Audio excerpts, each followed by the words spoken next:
Hey guys, hope you're doing well. Nick Biddle here coming at you with this week's Drip. Now last week I was all over, I started out in Des Moines, Iowa for a couple days, and man, it was cold.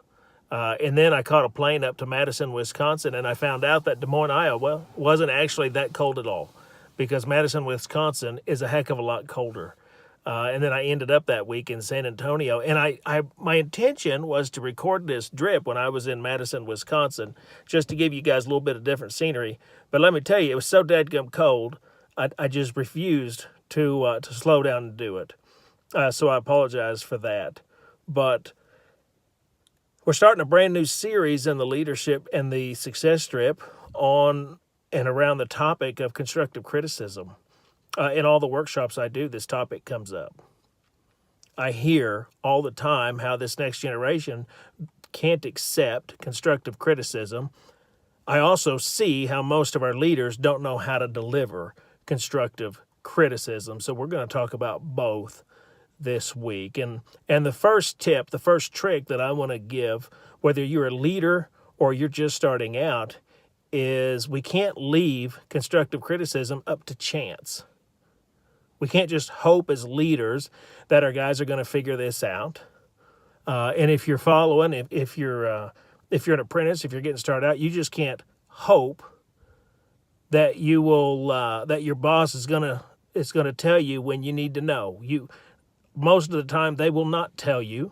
They will assume you already know. And so that's going to be frustrating if you're trying to climb the ladder in this industry. So the first tip is it's got to be scheduled. If you're the leader, I want you to sit down with your guys on a regular basis, and a regular basis is not once a year. This whole concept of, well, I'll do an annual review, that's a bunch of crap. That's worthless. If somebody's getting started out, we need to sit down with them every week.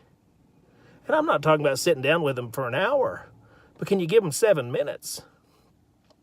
Can you give them 5 minutes? Just a quick cup of coffee.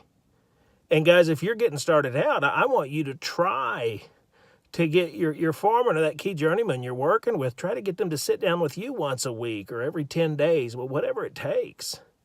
And we're going to talk this week about what we really want to cover, but it's got to be scheduled. It's got to be scheduled. We can't leave it up to chance because time flies in this business.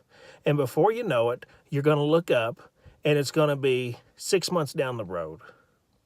So constructive criticism is consistent. It's consistent. Am I consistently sitting down with my guys and my gals, telling them where they can improve and what they're doing right? And am I consistently sitting down with my boss, figuring out ways that I can better myself, figuring out ways that I can improve? No news is not good news. That school of thought is old. It's outdated. We got to have conversations with those that we lead. We got to have conversations with our boss. Guys, that's it for the drip this week. Until next time, take care.